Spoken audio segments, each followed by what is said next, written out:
ನಮಸ್ಕಾರ ಸ್ನೇಹಿತರೆ. ಶ್ರೀಲಂಕಾ ವಿರುದ್ಧದ ಟಿ20 ಸರಣಿಗಾಗಿ ಭಾರತದ ಹೊಸ ನಾಯಕನ ಹೊಸ ತಂಡ ಪ್ರಕಟ. ತಂಡಕ್ಕೆ ಎಂಟ್ರಿ ಕೊಟ್ಟರು ಯುವ ಆಟಗಾರರು. ಹೀಗಿದೆ ನೋಡಿ 15 ಸದಸ್ಯರುಗಳ ಬಲಿಷ್ಠ ಸ್ಕ್ವಾಡ್. ಹಾಗಾದರೆ ಸುದ್ದಿಯ ಸಂಪೂರ್ಣ ಮಾಹಿತಿ ಏನು? ಅಷ್ಟಕ್ಕೂ ಲಂಕಾ ವಿರುದ್ಧ ಬಿಸಿಸಿ ಪ್ರಕಟಿಸಿರುವ ಟೀಮ್ ಇಂಡಿಯಾದ ಹೊಸ ಸ್ಕ್ವಾಡ್ ಯಾವ ರೀತಿಯಾಗಿದೆ ಗೊತ್ತಾ? ಹೀಗೆ ಇದರೆಲ್ಲದರ ಬಗ್ಗೆ ಇವತ್ತಿನ ಈ ಒಂದು ವಿಡಿಯೋದಲ್ಲಿ ತಿಳಿಸ್ಕೊಡ್ತಾ ಹೋಗ್ತೀನಿ. ಆದ್ದರಿಂದ ದಯವಿಟ್ಟು ಈ ವಿಡಿಯೋವನ್ನ ಕೊನೆವರೆಗೂ ನೋಡಿ.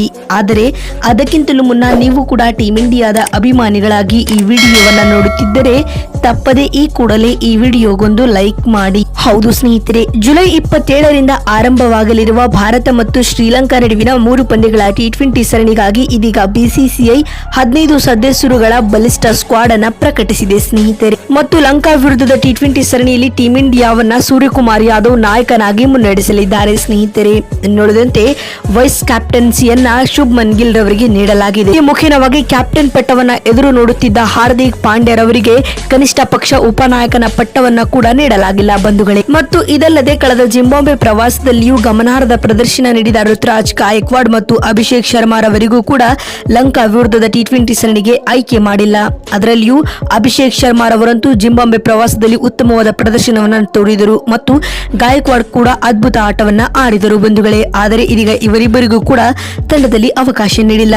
ಎನ್ನುಳಿದಂತೆ ಬೂಮ್ರಾ ಈ ಸರಣಿಗೆ ಆಯ್ಕೆಯಾಗಿಲ್ಲ ಸ್ನೇಹಿತರೆ. ಇನ್ನು ಭಾರತ ಮತ್ತು ಶ್ರೀಲಂಕಾ ನಡುವಿನ ಟಿ20 ಸರಣಿಯ ವೇಳಾಪಟ್ಟಿ ಯಾವ ರೀತಿಯಾಗಿದೆ ಅಂತ ನೋಡ್ತಾ ಬರುವುದಾದ್ರೆ, ಮೊದಲ ಟಿ20 ಪಂದ್ಯವು ಜುಲೈ 27ರಂದು ನಡೆದರೆ ಎರಡನೇ ಟಿ20 ಪಂದ್ಯವು ಜುಲೈ 28ರಂದು ನಡೆಯಲಿದೆ ಮತ್ತು ಸರಣಿಯ 3ನೇ ಹಾಗೂ ಕೊನೆಯ ಟಿ20 ಪಂದ್ಯವು ಜುಲೈ 30ರಂದು ನಡೆಯಲಿದೆ. ಮತ್ತು ಈ 3 ಟಿ20 ಪಂದ್ಯಗಳು ಕೂಡ ಪಲ್ಲೆಕೆಲ್ಲಿ ಅಂತಾರಾಷ್ಟ್ರೀಯ ಮೈದಾನದಲ್ಲಿ ನಡೆಯಲಿದೆ ಸ್ನೇಹಿತರೆ. ಮತ್ತು ಈ ಎಲ್ಲಾ ಪಂದ್ಯಗಳು ಕೂಡ ಭಾರತೀಯ ಕಾಲಮಾನದ ಪ್ರಕಾರ ಸಂಜೆ 7 ಗಂಟೆಗೆ ಪ್ರಾರಂಭಗೊಳ್ಳಲಿವೆ. ಇನ್ನುಳಿದಂತೆ ಲಂಕಾ ವಿರುದ್ಧದ ಟಿ20 ಸರಣಿಗಾಗಿ ಬಿಸಿಸಿಐ ಪ್ರಕಟಿಸಿರುವ ಟೀಮ್ ಇಂಡಿಯಾದ ಹೊಸ ಸ್ಕ್ವಾಡ್ ಯಾವ ರೀತಿಯಾಗಿದೆ ಅಂತ ನೋಡ್ತಾ ಬರುವುದಾದರೆ, ಬ್ಯಾಟಿಂಗ್ ವಿಭಾಗದಲ್ಲಿ ಸೂರ್ಯಕುಮಾರ್ ಯಾದವ್, ಶುಭ್ಮನ್ ಗಿಲ್, ಯಶಸ್ವಿ ಜೈಸ್ವಾಲ್ ಮತ್ತು ರಿಂಕು ಸಿಂಗ್ ಕಾಣಿಸಿಕೊಳ್ಳಲಿದ್ದಾರೆ.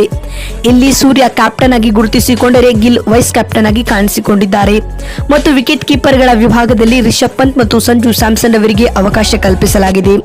ಮತ್ತು ಆಲ್ರೌಂಡರ್ ಕೋಟಾದಲ್ಲಿ ರಿಯಾನ್ ಪರಾಗ್, ಹಾರ್ದಿಕ್ ಪಾಂಡ್ಯ, ಶಿವಮ್ ದುಬೆ ಮತ್ತು ಅಕ್ಷರ್ ಪಟೇಲ್ ಹಾಗೂ ವಾಷಿಂಗ್ಟನ್ ಸುಂದರ್ ಗುರುತಿಸಿಕೊಂಡಿದ್ದಾರೆ. ಇನ್ನುಳಿದಂತೆ ಬೌಲಿಂಗ್ ವಿಭಾಗದಲ್ಲಿ ರವಿ ಬಿಷ್ಣೋಯಿ, ಹರ್ಷದೀಪ್ ಸಿಂಗ್, ಖಲೀಲ್ ಅಹಮದ್ ಮತ್ತು ಮೊಹಮ್ಮದ್ ಸಿರಾಜ್ ರವರಿಗೆ ಲಂಕಾ ವಿರುದ್ಧದ ಟಿ20 ಸರಣಿಯನ್ನ ಆಡಲು ಬಿಸಿಸಿಐ ಅವಕಾಶ ಮಾಡಿಕೊಟ್ಟಿದೆ ಸ್ನೇಹಿತರೆ. ಬಂಧುಗಳೇ, ನಮಗೇನನಿಸುತ್ತದೆ? ಸೂರ್ಯಕುಮಾರ್ ಯಾದವ್ ಅವರಿಗೆ ನಾಯಕನ ಪಟ್ಟ ನೀಡಿರುವ ಬಿಸಿಸಿಐನ ನಿರ್ಧಾರ ಸರಿಯೋ ಅಥವಾ ತಪ್ಪೋ? ಮತ್ತು ಲಂಕಾ ವಿರುದ್ಧದ ಟಿ20 ಸರಣಿಯನ್ನ ಯಾರು ಗೆಲ್ಲಬಹುದು ಎನ್ನುವುದನ್ನ ಕಾಮೆಂಟ್ ಮಾಡುವ ಮೂಲಕ ತಪ್ಪದೆ ತಿಳಿಸಿ. ಮತ್ತೊಂದು ವಿಡಿಯೋದಲ್ಲಿ ಸಿಗ್ತೀನಿ. ಅಲ್ಲಿವರೆಗೂ ನಮಸ್ಕಾರ, ಧನ್ಯವಾದಗಳು ಸ್ನೇಹಿತರೆ.